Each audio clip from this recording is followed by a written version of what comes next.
आज इस वीडियो में जानने वाले हैं कि हिंदी में हम सौ कैसे लाएंगे। उन्हीं के बारे में इस वीडियो में डिटेल से जानेंगे कि हिंदी में कौन कौन से क्वेश्चन पूछे जाते हैं और कैसे कैसे पूछे जाते हैं और कहाँ से क्वेश्चन पूछे जाते हैं। उन सारी चीज़ों के बारे में इस वीडियो में डिटेल से जानने वाले हैं।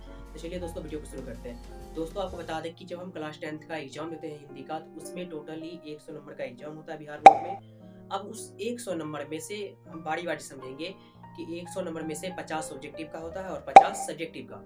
जब 50 ऑब्जेक्टिव का जब एग्जाम होगा तो उस ऑब्जेक्टिव में जो जितने भी क्वेश्चन होते हैं वो कहाँ से होते हैं उनके बारे में समझते हैं। ऑब्जेक्टिव में जो क्वेश्चन पूछा जाता है दोस्तों वो रहता है व्याकरण से और बुक से, यानी कि व्याकरण से बहुत सारा ऑब्जेक्टिव रहेगा, उनके साथ साथ बुक से। अब हम ये समझेंगे कि व्याकरण से कौन कौन से ऑब्जेक्टिव रहते हैं और बुक से कौन कौन रहते हैं उनके बारे में, और कितना रहता है उनके बारे में भी।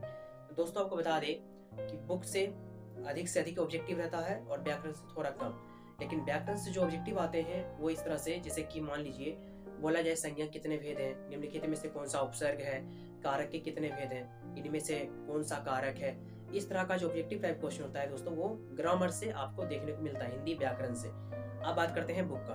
बुक में क्या होता है दोस्तों, जो भी ऑब्जेक्टिव आते हैं बुक से, अगर आप बुक में अगर लेखक और लेखक का नाम अगर याद करते हैं तो उनसे भी बहुत सारे ऑब्जेक्टिव एग्जाम में डायरेक्टली पूछ दिए जाते हैं। और लेखक का जन्म, मृत्यु हो गया, उनके साथ साथ उसका जो बुक लिखते हैं वो उपन्यास या फिर जो भी रचना करते हैं उनका 1-2 क्वेश्चन रहता है। और अगर आप कोई भी मॉडल पेपर या क्वेश्चन बैंक या पीवीटी या फिर कुछ भी अगर आप हिंदी का पढ़ते हैं तो आप आराम से बुक का जितना भी ऑब्जेक्टिव होता है उससे आप बना सकते हैं। अब बात करते हैं दोस्तों सब्जेक्टिव में, आखिर सब्जेक्टिव में हमें कैसे नंबर लाना है हिंदी में उनके बारे में। तो सब्जेक्टिव में जो क्वेश्चन रहता है दोस्तों वो रहता है, उसमें बुक से भी क्वेश्चन रहेगा और थोड़ा बहुत अलग, यानी अलग से भी, व्याकरण से भी। अब व्याकरण की तरफ से आ जाता है इसमें आवेदन पत्र, जो कि दोस्तों 5 अंक का रहेगा, और लेख 10 अंक का, और पठित गद्यांश टाइप में, यानी कि जो आप कहानी कभी नहीं पढ़े हैं वैसा एक कहानी दे दिया जाता है और उस कहानी को कहता है पढ़ के उसका आंसर क्वेश्चन करने के लिए। तो उस अगर कहानी को आप आंसर क्वेश्चन करते हैं तो उसमें भी 10 से 20 नंबर करता है, उससे आप आराम से बना सकते हैं। और बुक से भी दोस्तों एक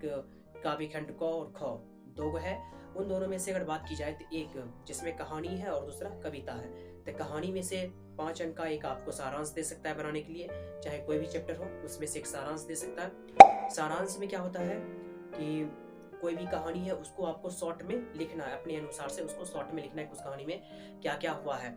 और दूसरा जो दोस्तों पॉइंट है वो है कहाँ कविता का। कविता में आपको कोई भी 2 लाइन का अर्थ दे देगा, 2 लाइन लिख देगा पंक्ति कविता का, अब उसका बोलेगा भाव स्पष्ट करें, यानी कि उसके बारे में डिटेल से आपको बताना है। अगर आप ऐसा करते हैं तो आपको 5 नंबर और 5 नंबर दोनों तरफ से है। और आवेदन पत्र हो गया 5 नंबर का, लेख हो गया 10 नंबर का, संवाद भी होता है दोस्तों, लेकिन संवाद इंटर में देखते हैं पूछा जाता है अधिकांश, लेकिन 10th में जो है उन सबको सीखना जरूरी है। उनके साथ ही साथ अगर आपको सब्जेक्टिव में नंबर लाना है तो क्या क्या जरूरी है, आवेदन पत्र, लेख और बुक का आंसर क्वेश्चन और सारांश सीखना और कहानी का आंसर क्वेश्चन करना, कहानी पर का आंसर क्वेश्चन करना। अगर इन सभी चीज़ों को अच्छी तरह से सीख लेते हैं तो आप आसानी से हिंदी में 90+ नंबर ला सकते हैं। अगर आपको यह वीडियो पसंद आया दोस्तों, चैनल को सब्सक्राइब जरूर करें। मिलते हैं अगले वीडियो।